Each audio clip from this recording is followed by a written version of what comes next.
मुख्यमंत्री पुष्कर सिंह धामी ने जनपद अल्मोड़ा के 2 दिवसीय दौरे के दौरान देखिए रानीखेत में प्रातःकालीन भ्रमण किया और भ्रमण के दौरान मुख्यमंत्री ने स्थानीय नागरिकों के साथ चाय पर संवाद स्थापित किया।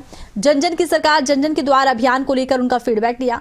आमजन से अभियान को लेकर देखिए उन्होंने बातचीत की और आम लोगों ने इस अभियान की सराहना की है। जन समस्याओं के तुरंत समाधान की दिशा में एक प्रभावी पहल इसे बताया गया। सरकार का आभार व्यक्त किया गया। वहीं मुख्यमंत्री धामी ने कहा कि इस अभियान के माध्यम से शासन और जनता के बीच विश्वास, संवाद एवं सहभागिता निरंतर सशक्त हो रही है। सरकार आमजन से सीधे जुड़कर उनकी समस्याओं को समझ रही है, उनके समाधान को प्राथमिकता के आधार पर सुनिश्चित कर रही है।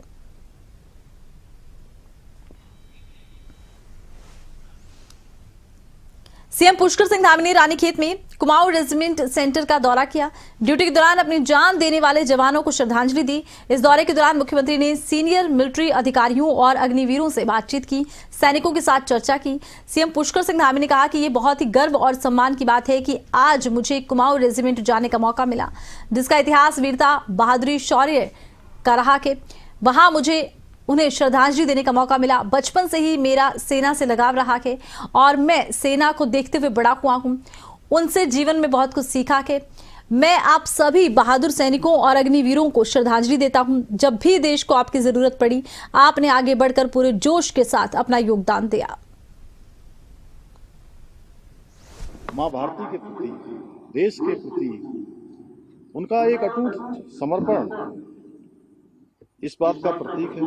अनुशासन, साहस और कर्तव्य निष्ठा की एक प्रेरक मिसाल है और कुमाऊं रेजिमेंट का आदर्श वाक्य पराक्रमो विजेते, आप लोगों के पराक्रम की ही सही व्याख्या करता है कि आप क्या सोचते हैं, आप किस प्रकार से पराक्रम करते हैं। ये वाक्य उसको साक्षात रूप से व्यवहारिक रूप में प्रदर्शित करता है। कुमाऊं रेजिमेंट के वीर सैनिकों ने, चाहे वो प्रथम विश्व युद्ध हो, द्वितीय विश्व युद्ध हो या देश की आजादी के बाद हुए प्रत्येक युद्ध में अपना जो अद्वितीय योगदान दिया है, चाहे वो 1962 चीन युद्ध में वेजांग लाख की अमर गाथा, पराक्रम और सर्वोच्च बलिदान का उदाहरण, 1971 की जो बांग्लादेश की लड़ाई, उसमें वो युद्ध कारगिल की ऊंचाइयों पर कुमाऊं रेजिमेंट ने हमेशा जब जब देश को आप सबकी आवश्यकता पड़ी है, आपने आगे बढ़ चढ़कर उसमें अपना योगदान दिया है। आप सभी जानते हैं उत्तराखंड देवभूमि कही जाती है और पूरी दुनिया के अंदर उत्तराखंड का एक अपना अलग पहचान है। कभी भी हम कहीं भी जाते हैं और ये बताते हैं कि हम उत्तराखंड के रहने वाले हैं, तो लोगों के मन के भाव बदल जाते हैं। एक आस्था का भाव आ जाता है, एक विश्वास का भाव आ जाता है कि वहां के लोग ईमानदार होंगे, सच्चे होंगे, अच्छे होंगे, मेहनती होंगे और देवों के सबसे नजदीक के स्थान के होंगे, क्योंकि देवभूमि कहते हैं इसको।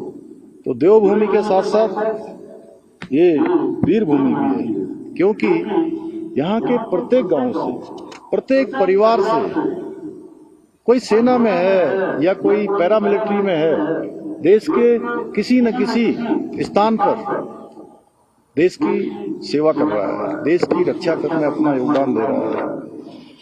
और आज जब हम देखते हैं मोदी जी के नेतृत्व में आज हमारे देश की सेनाओं का मनोबल बढ़ रहा है, भारत की सेना सशक्त हो रही है। हमारी सैन्य शक्ति आज विश्व की सबसे जो टॉप के देश हैं, उन टॉप के देशों में आज हमारी गिनती होती है।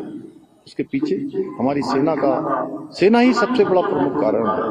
और एक समय था, आप सबको याद हो कि जब दुश्मन की गोली आती थी, आतंकवादी, अलगाववादी, जिहादी की गोली आती थी, तो सेना के लोगों को पूछना पड़ता था, ऑर्डर लेना पड़ता था, कमांड लेनी पड़ती थी कि ये गोली का जवाब देना है कि नहीं देना है, और लंबा समय उसमें बीत जाता था और हमारे कई जवान वीर गति को प्राप्त हो जाते थे। लेकिन मोदी जी के बनने के बाद ये इस प्रकार का जो एक पूछने वाला सिस्टम था, वो सिस्टम समाप्त हो गया और सेना को खुली छूट दे अब अगर कोई गोली आती है तो उस गोली का जवाब हमारी सेना गोलों से और तोपों से देगी। आज हम सैन्य उत्पादन के क्षेत्र में, पहले एक समय था कि जब हमको रक्षा उपकरणों की आवश्यकता पड़ती थी तो छोटे छोटे रक्षा उपकरणों के लिए भी हमको दुनिया के दूसरे देशों पर निर्भर रहना पड़ता था।